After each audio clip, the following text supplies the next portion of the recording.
এক নম্বরে প্রশ্ন হলো, রইস 35,000 টাকা 3 বছরের জন্য ব্যাংকে জমা রাখলো। যদি সরল মুনাফার হার 7% হয়, তবে 3 বছর পরে রইসের কত টাকা মুনাফা হবে? তাহলে এখানে আছে, প্রথমে হলো লিখতে পারি আমরা এখানে আসল হলো পি, আমরা কি লিখবো এখানে আসল পি ইকাল টু 35,000 টাকা, একক দশক শতক 35,000 টাকা। তারপর লিখতে পারি আমরা সময়, সময় এন ইকাল টু 3 বছর, 3 বছর সময় পরে লিখবো আমরা মুনাফার হার, মুনাফার হার, হার হলো আর ইকাল টু কত দেওয়া আছে 7%, 7%। তাহলে আমরা পার্সেন্টে কত বুঝি 100, তাহলে 7/100 হবে। এবার আমরা মূল অঙ্কে চলে যাই। আমরা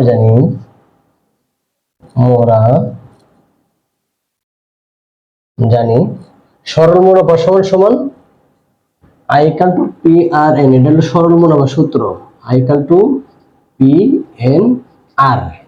তাহলে লিখবো আমরা জানি I equal to P N R, এটা হলো কি সরল মুনাফার সূত্র লিখলাম আমরা এখানে। পির মান কত?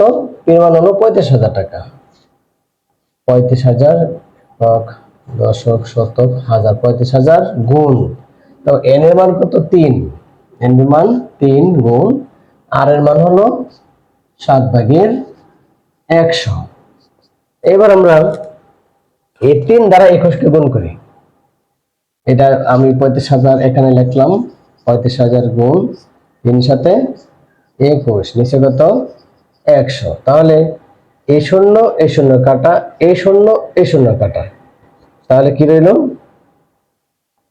রইল 350 গুণ কত 21 ইকাল টু, এখন এই 350 21 দ্বারা গুণ করে নাও। আমি গুণ করতেছি, দেখো ক্যালকুলেটর একটা নিয়ে নিয়েছি।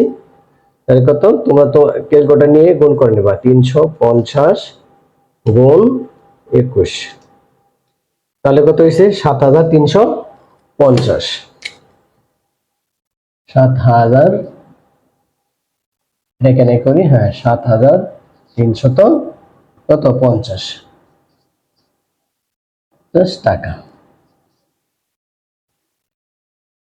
তাহলে প্রশ্ন ছিল যে 3 বছর পরে রইসের কত টাকা মুনাফা হবে। সুতরাং 3 বছর পরে, 3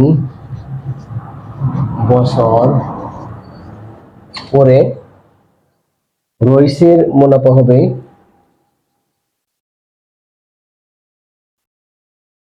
রইসের মুনাফা হবে 7,350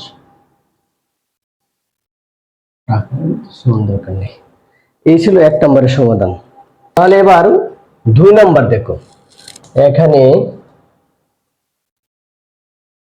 মুনাফা, মুনাফা কি জানি আমরা, আই ইকাল টু কত দেওয়া আছে? মুনাফা দেওয়া আছে 23,000 টাকা, 23,000 টাকা। তারপর সময়, সময় এন ইকাল টু 6 মাস, বা এটাকে আমরা বছরে রূপান্তর করলে হবে কত 12, এটা বছর রূপান্তর করলে কি হবে 12। এখন যদি এখানে 12 হয়, তাহলে 12 বছরের 12 বছরের, তাহলে এখন এটাকে আমরা ভাগ করলে কত হবে? যখন এই 12 দ্বারা আমরা ভাগ করে নিই 0.5, কত 0.5 হলো সময়। এবার হবে মুনাফার হার, মুনাফার হার R equal to 8%, R equal to কত 8%। তাহলে আমরা এই পার্সেন্ট কত বুঝি 100, পার্সেন্ট কত পার্সেন্ট বুঝি আমরা 100, তাহলে 8 ভাগের 100। এবার আমরা বার করতে হবে মূলধন কত। মূলধন হলো পি, মূলধন কি মূলধন মানে আসল, আসল আসল হলো পি ইকাল টু কত, এই অঙ্কটা আমার বার করতে হবে। হ্যাঁ, তাহলে আমরা সরল মনে সূত্র লিখে নেব। তাহলে আমরা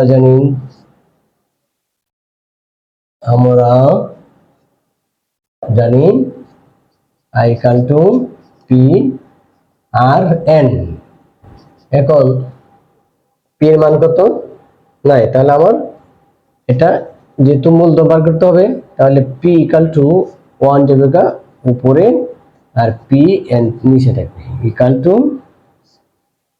আয়ের মান। এবার আমরা মানগুলো বসিয়ে দেবো। তাহলে আয়ের মান কত 23,000 টাকা, আয়ের মান 23,000, পির মান সরি আর এখানে আর, হ্যাঁ এখানে হবে আর। তাহলে আর এর মান কত আছে, আর এর মান হলো যখন এটাকে আমরা ভাগ করে নিব, ভাগটা তোমরা ক্যালকুলেটরে করে নিবা। এই 100 দ্বারা কাকে ভাগ করবো আমরা 8 কে, তাহলে 8 ভাগ 100। তাহলে আমি এই যে আমি ক্যালকুলেটর দ্বারা ভাগ করেছি, তোমরাও ভাগ করে নিবে। আমরা কত পেয়েছি 0.08, এটা ভাগ করলে হয় 0.08। ঠিক আছে, তো এবার আমরা কত পেয়েছি, আর এর মান কত, আর এর মান পেলাম 0.08, তারপরে গুণ এন এর মান তো আমরা আগে পেয়েছি 0.5।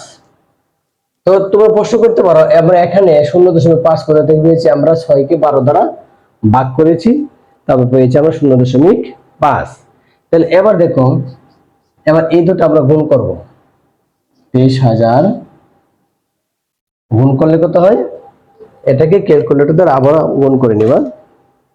দেখো আমি ক্যালকুলেটর হাতে নিয়েছি, তাহলে ক্যালকুলেটর যদি হয় তাহলে কত 0.08 গুণ 0.5 ইকুয়াল কত 0.0, আমি গুণ করার পরে পেয়েছি 0.04। তো তোমরাও আমি যেভাবে গুণ করেছি তোমরা সেভাবে গুণ করে নিবা। কত পেয়েছি 0.04। তাহলে এই 0.04 ধারা এই 23,000কে আমরা ভাগ করে নেব। তাহলে ভাগ করলে কত হয়, ভাগ করো। তাহলে যখন আমি আবারও ক্যালকুলেটর নিয়েছি দেখো লিখতে পাচ্ছি, কত লিখবো, হলো 2 3 3টা শূন্য দাও, ভাগ কত 0.04, তাহলে কত পেয়েছি, এই তাহলে কত পেয়েছি 5,75,000 টাকা, 5,75,000। আমি এটাকে ভাগ করার পর পেয়েছি আমি কত 5,00,000, কত পেয়েছি 75,000 টাকা, 1,70,000, 5,75,000 টাকা। এটা ছিল মূলধন, সরি এটা ছিল মুনাফা। তাহলে মূলধন এটা কি ছিল, মূলধন। উত্তর এটা হলো উত্তর। 3 নম্বর প্রশ্ন দেওয়া আছে, শিমুল 80,000 টাকার কোন ব্যবসা খাটিয়ে 2 বছরে 1,75,000 টাকা মুনাফা পেল। শিমুলের শতকরা কত টাকা মুনাফা হলো। তাহলে আমরা এখানে লিখবো, কত লিখবো, আসল হলো পি ইকাল টু কত 80,000 টাকা। নাম্বার 3, এখানে আসল পি ইকাল টু একক দশক শতক হাজার, একক দশক শতক হাজার ৮০,০০০ টাকা। সময় হলো ৮০,০০০, সরি পি মানে আসল হলো ৮০,০০০ টাকা। মুনাফা কত আছে? মুনাফা আই ইকাল টু কত? মুনাফা আই ইকাল টু ১,৭৫,০০০ টাকা। ১,৭৫,০০০, ১,৭৫,০০০ একক দশক শতক হাজার, একক দশক শতক হাজার ১,৭৫,০০০ টাকা। মুনাফার পরে কি আছে?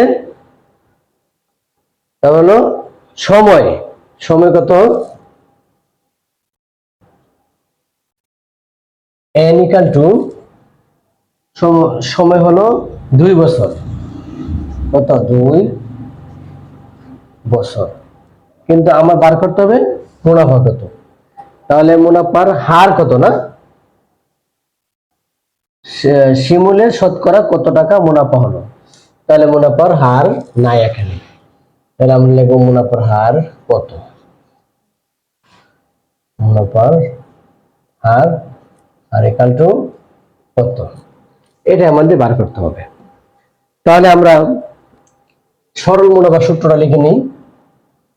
আমরা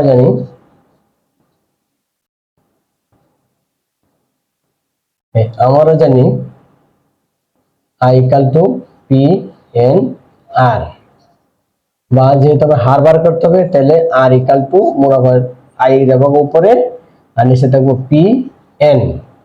তাহলে এবার মান বসায় যাই। আয়ের মান হলো ১,৭৫,০০০ টাকা। তাহলে লিখি আমরা ১,৭৫,০০০ টাকা। পির মান কত? ৮০,০০০ টাকা। একক দশক শতক, একক দশক শতক হাজার, একক দশক শতক হাজার ৮০,০০০ টাকা গুণ এর মান কত? এর মান হলো ২। তাহলে আমরা এখন এই দুটাকে আমরা গুণ দিতে পারি। এই দুটা আমরা একসাথে গুণ করব। তাহলে গুণ করলে কত হবে? একটা সহজ পদ্ধতি, ২ দ্বারা ৮ কে গুণ করলে ৮ দুগুণে ১৬। ১৬ পরে ১ ২ ৩ ৪টা শূন্য বসাই দাও। ১ ২ ৩ ৪ আর উপরে আছে ১,৭৫,০০০। এখন কাটাকাটি করি। এই শূন্য এই শূন্য কাটা, এই শূন্য এই শূন্য কাটা, এই শূন্য এই শূন্য কাটা, কত রইল? রইল ১,৭৫, নিচে রইল ১,৬০। এখন এটাকে আমরা ভাগ করব, ক্যালকুলেটর দ্বারা ভাগ করে নেও। কত? তাহলে দেখো আমি ক্যালকুলেটর দ্বারা আমি আবারও ভাগ করছি। ১,৭৫ ভাগ ১,৬০ ইকুয়াল টু, তাহলে কত পেয়েছি আমরা? ১,০৯৩৭৫, ১,০৯৩৭৫। এই কি দশমিক? হ্যাঁ, দশমিক হবে ১,০৯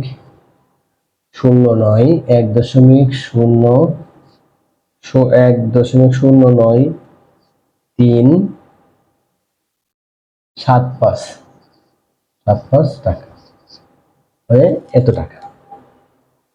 ঠিক আছে। যেহেতু এখানে বলা হয়েছিল শতকরা, শিমুলের শতকরা কত টাকা মূলধন হলো, শতকরা মানে কি? পার্সেন্ট, মানে হলো পার্সেন্ট, এত টাকা। তো এটাই ছিল ৩ নম্বরের সমাধান। এবার ৪ নম্বর।